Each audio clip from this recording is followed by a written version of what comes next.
It used to be a very painful insult when you were about 5 years old to get called bored or boring. But the thing is, anymore, if you actively want to be quote unquote boring, that means you figured out that there's something in life that is worth slowing down for. And so, honestly, we have to talk about how the change has come about over the years and how in today's world, if you can get bored and be okay with being boring, then you're probably on the right track to something. So, keeping everything simple, let's talk about that.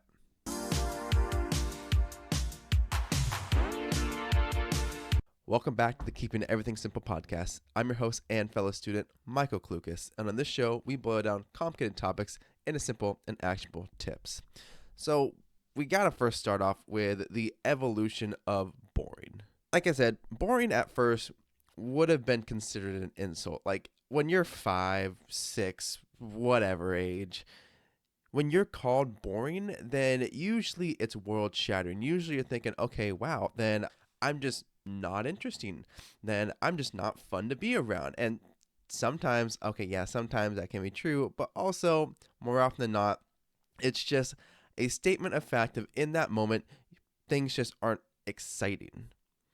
But when it's used as an insult, we just have to remember that it's less about the fact that we may be quote unquote boring and more about the fact that, again, nothing exciting is happening in that moment, which honestly is perfectly okay because it's the same deal with like consistency. When we are being consistent, when we're hitting all of our strides, continuing to make progress on our goals, it's not exactly always the most exciting thing in the world. It can be the same thing day in and day out. It's just for one person that might be so much fun that to everyone else, they're like, what's wrong with you? But there is a saying by Naval Ravikant who goes over this idea where it's like you want to find something that's like play to you but is like work to everyone else, and I'd say a similar vein is true with things like boredom. You want to do things that are exciting to you but seem boring to everyone else. So while boring used to be an insult, now it's actually more instead of a contrarian goal.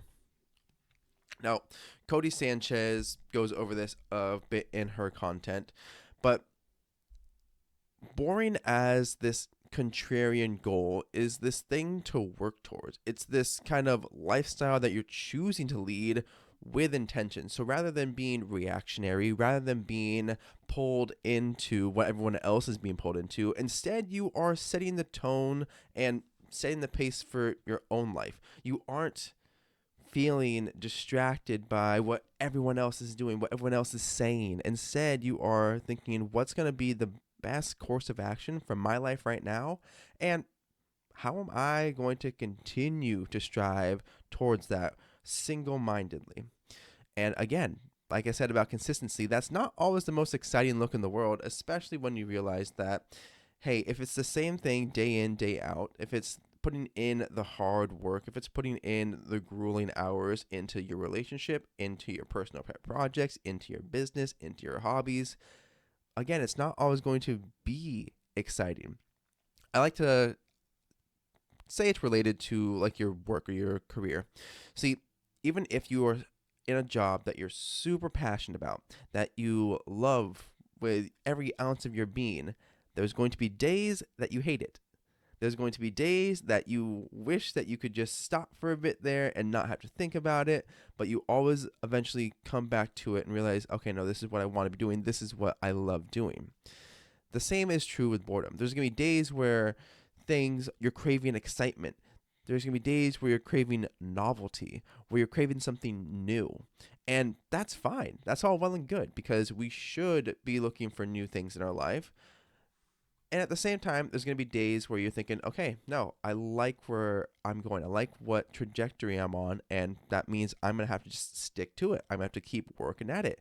And it's not chasing excitement. Instead, it's about, again, that single-mindedness of like, hey, I'm trying to build the best thing possible, and that's going to look different to me, and it might be exciting for me, but it might look boring to someone else. And real quick, thank you guys so much for watching. And if you are finding any value on this, if you watch this on YouTube, make sure you leave a like, comment, and subscribe. Ring that notification bell so you know every time that we upload a new episode. It really does help us out so much, and I greatly appreciate it. If you're listening to us on Spotify or a podcast app, then make sure you leave us a 5-star rating and give us a follow. That way you know, again, every time I upload a new episode. And it just stokes my ego just a little bit more. But with that, let's jump right back into the podcast. Honestly, I think the step that boring has taken now is, it's a sign of depth. So a sign that you have jumped into a new level of understanding for your life and what you want out of your life. Because if you've had instances before where you don't have something that you're super passionate about, you don't have something that you have decided to put your all into, then you kind of go through the motions. You kind of go through life day by day and just kind of take things as they come, which in some circumstances, in some seasons of life, can be fine. I'm saying this as someone who's only 25. If you're in your 20s, in your teen years, and you're struggling to figure out what you want to do, that's okay, and that is part of the process. Of course, there's the outliers who know exactly what they want to do since they were, again, 5 or 6 years old, and they pursued that single-minded ambition since forever. They're the outliers, not the norm. And so having boring, or having this sense of boredom of like the day by day, but instead switching it out for the sense of contentment as well. So it may seem boring if you're just doing the same thing over and over again, but if you're getting closer and closer towards a lifestyle that you've envisioned for yourself, then it becomes a sign of depth instead.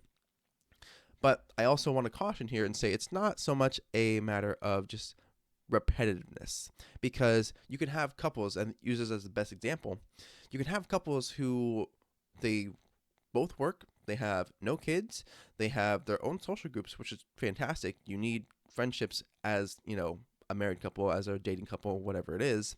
But the thing is, they've fallen into a routine where it's wake up, it's go to work, it's eat lunch, it's come home, have dinner, sit on the couch, watch TV, scroll on your phone, watch TikTok until it's time to go to bed, brush your teeth, get to bed, go to sleep, rinse and repeat. Now, that is a problem, because in that version of it, boring isn't garnering better connection. It's not garnering more, quality of life improvements. Instead, it's just going through the motions. And so when I say boring is a sign of depth, it's because you are using your routines to garner a better life, a deeper life. Yes, I'm stealing that from Cal Newport again, but you're using it to get a better sense of direction. And that's where it might not be, hey, we're sitting on the couch and watching TV every night. It might be, hey, me and my wife are jumping onto the Switch and playing Mario Party together a couple times a week, because it's how we connect with each other. Or we might be inviting people over and we're just having a puzzle night because we are consistently working on our relationship with our friends. And it's these simple things. And the same thing might be for, like, a good example is your personal projects and hobbies. Right now, I'm still up at 5 a.m. filming these episodes and talking to you guys. But for other people, that might just seem like a very boring way to use my 5 a.m.s. So when boring becomes a sign of depth, it's a sign that you are working towards something larger. You are working towards something that is meaningful, and it is designed to improve your life, not just take you through the motions of life. Now, I'd say also that boredom in of itself is an answer to overstimulation. So moving away from evolution, we've now gone into what's it looking like today, because when you have the ability to focus on a singular task, a singular goal, that in of itself is actually a fantastic skill to have, because there are so many things vying for your attention, vying for a little bit of your time out of the day. And people have coined the term, the attention economy. So I think Gary Vaynerchuk has gone over this, where you want a piece of that pie. Marketers want a piece of that pie. Companies want a piece of that pie. Your apps, your games, everything wants a piece of the pie of your attention. But having that ability to be quote unquote boring, where you are again working towards that deeper life, you're working towards a singular focus, a singular goal, then that in of itself is a deviation. That's someone who can kind of get off of that rail track that has been laid down of someone else determining what you put your mind towards and put your mental energy towards, and is now directed by you instead of saying, okay, I'm going to go this way for a little bit. Then I'm going to go towards my relationships for a little bit. And then I'm going to go towards my hobbies, and then go back towards my relationships. And it just becomes this system of pulling away from these larger distractions and giving you control of the wheel and giving you control over your own life and own mental landscape. And I do think that it is important that we get okay with stepping away from these overstimulations and not feeling like we have to be a part of them, because that is usually a bigger factor for a lot of people of, I have to be on this, because then what if I miss out on this latest trend that my friends are talking about? When we're able to actively take control of our attention again, then we're able to again lead a more deep and intentional life rather than reactionary. And when I'm talking about reactionary, it also means that we're preventing ourselves from succumbing to distractions. We're preventing ourselves from feeling like everything needs a response. Instead, we're thinking, okay, how does this feed into my life? How does this impact the quality of my life? And how is this going to impact that, again, kind of goal I'm working towards? Because with boredom being that answer to overstimulation, when we are looking at it as a means of stepping back and taking control away from everything else, then it works in our favor, because we're able to then say, okay, I no longer want to feel like I have to respond to all these trends or check out all these latest TikToks or whatever it is. Or for those of us who are chronically online, it might be a matter of, okay, cool, I can step back and be okay with missing the latest bit of news, and I can get a recap later or have someone else fill me in. When we're able to lessen the amount of distractions that we feel that we have to respond to, then we're able to create that focus. We're able to create that sense of fulfillment and contentment, where we don't have that kind of anxious energy that we have to respond to something, that we have to be in the know. Instead, we're okay being quote unquote boring. And I'm going to keep doing that so much throughout this episode. But we're okay with it because it just means that we're taking it into our own hands. Real quick, if you are enjoying this episode, then you might also enjoy our weekly newsletter, the Keeping Everything Simple newsletter. Yes, there is a very obvious naming scheme going on here, but that's besides the point. If you want to get an inside look into how some of the lessons and stories I talk about play out in my life, then the weekly newsletter would be a great way to dive deeper into that, as well as getting resources and recommendations for books, articles, other YouTube videos that will give you greater insight into some of these complicated topics and how we're going to be able to boil them down more and more together. Subscribe down below in the link in description to the Keeping Everything Simple newsletter, and I will see you in your inbox. All right, let's get back to the podcast. I also refer to it as like a way to slow down. So because TikTok's the best example here, a trend can be popular one day. So on Monday, there can be a popular trend that's popping off and everyone's copying it. Everyone is doing their own rendition of it. But then Wednesday comes around and something new has already taken its place. The rate of change in which we are having social events or having these pop culture moments are so rapidly increasing that it gets hard to feel like, okay, I have to keep up with these. And this is a version of keeping up with the Joneses that I think we all experience because it is in the palm of our hands. It's on our phones so frequently that we have to think to ourselves, am I going to have the time to keep up with all of these? You have to be chronically online if you're going to keep up with all of them.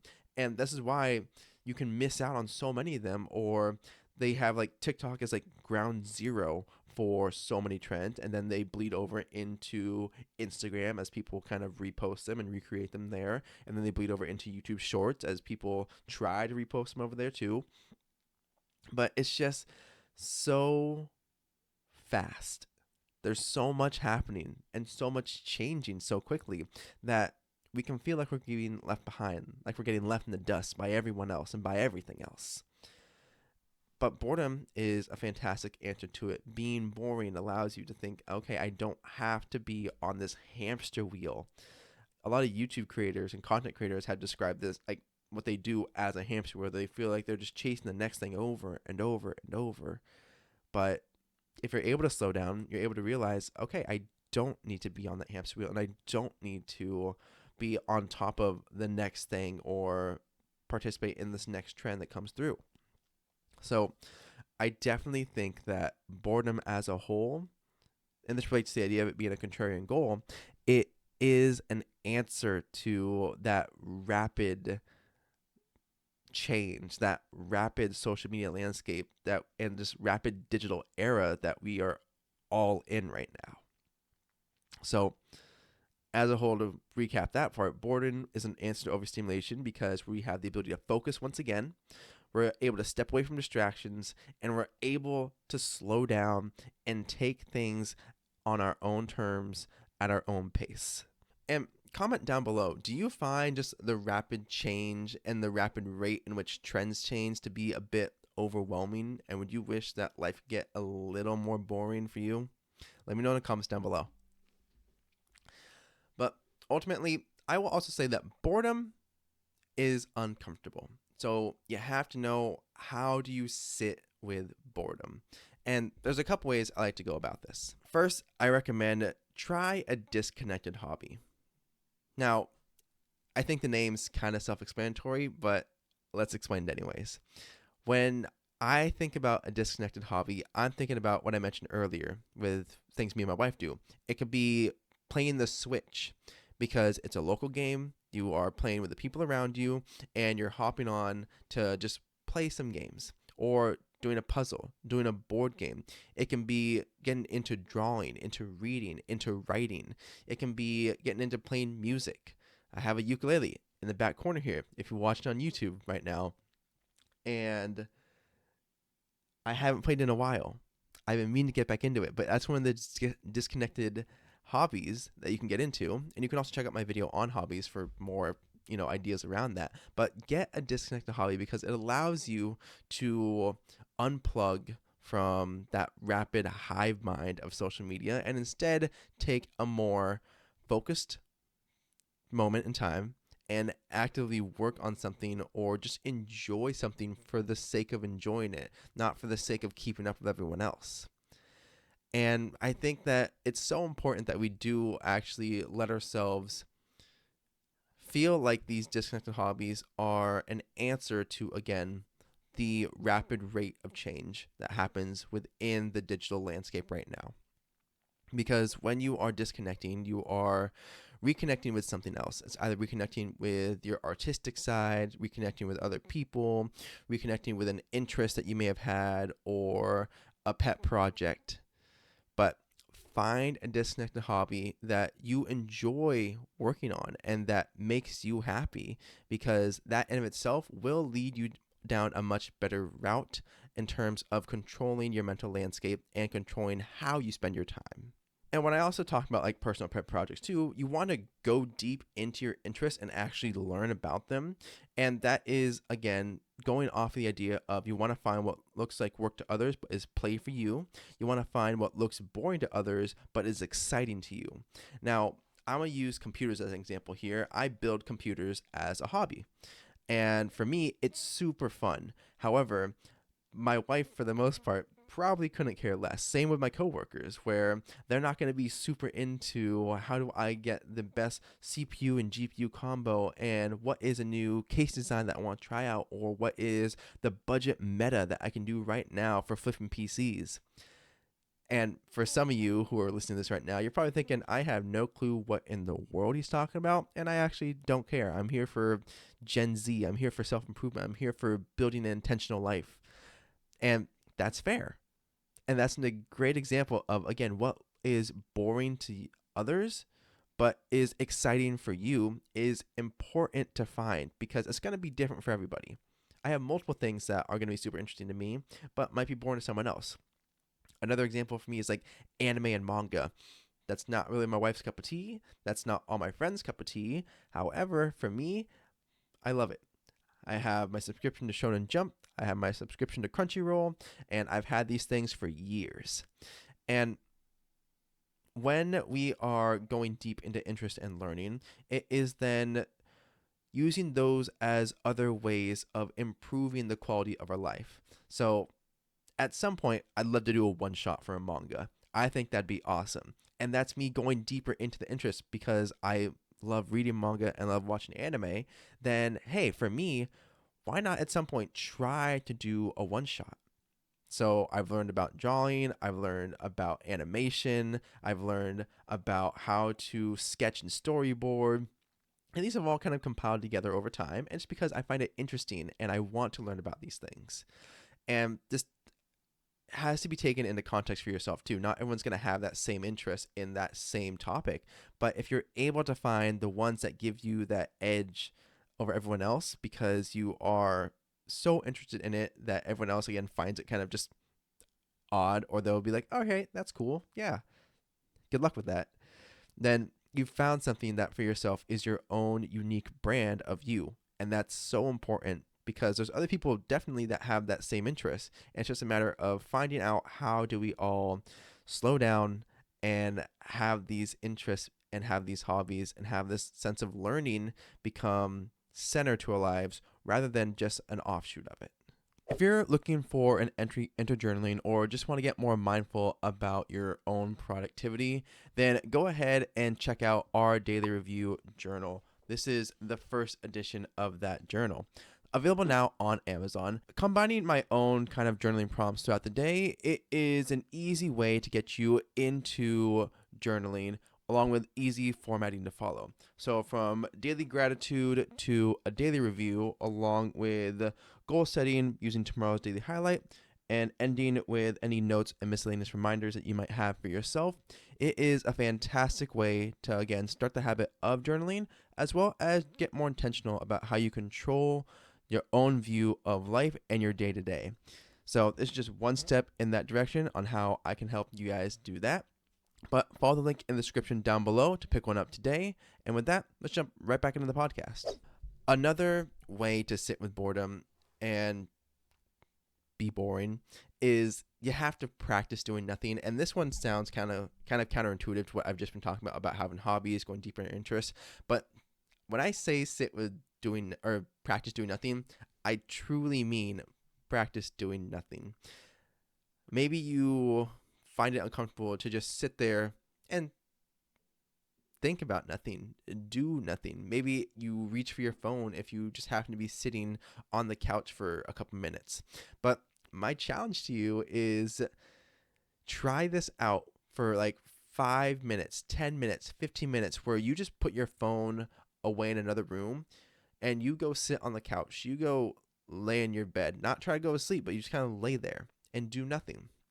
Because we have this active mindset of, at least here in America, we have to hustle. We have to be doing something. We have to be making progress towards a big project. We have to be making progress towards this next step in our career. We have to be doing something. I encourage you, practice doing nothing. If you can get okay with this, if you can get okay with not having this constant motion, this constant hustle going on, you're going to, again, disconnect yourself more from that hive mind and that unrest and go towards a deeper intentional lifestyle because you are okay when something's not happening. You don't feel like something has to always be going on. You can slow down. So practice doing nothing, because that's going to be one of the best ways that you can actively sit with boredom and have it become a superpower later on, because not everything in life is always going to be exciting and heart racing. So practice that part.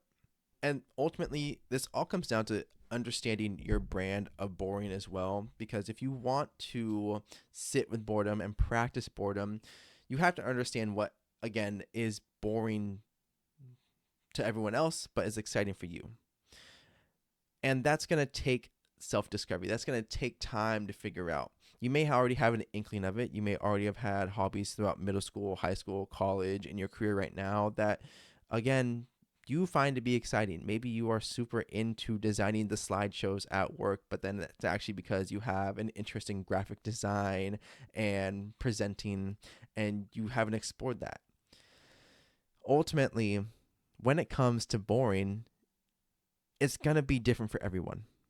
And that's okay. You shouldn't be trying to match what someone else finds boring or what someone else, what someone else's lifestyle is looking like because someone else told you it was boring. Then you're just kind of playing this game of telephone from one person to the next of like, oh, hey, so-and-so said this and I think that's really boring. And then you think, oh, I should do that because it's boring. No. Instead, you should be trying to find, again, your own brand of uniqueness to it, something that's understandably you. And that's going to take time as you kind of go through different iterations and you go through different seasons of life and you try things out and eventually settle on, okay, this is the goal that I want to work towards. These are some of the goals I want to work towards. And it's diligence, it's consistency, it's working on them because you want to, not because you have to. So understand your brand of boring, and that will help you lead that deeper, more intentional lifestyle. Overall, with that, don't forget to like and subscribe if you watch us on YouTube. Make sure you give us a follow if you listen to us on Spotify or another podcast app of choice. Make sure you leave us a 5-star rating and a review because that really helps us out so much, and I greatly appreciate it. And again, boring is not bad, because it is just a sign of changing times and changing priorities for you. But with that, have an amazing day, you amazing people. I will see you all in the next episode. Make sure you go out there and do great things.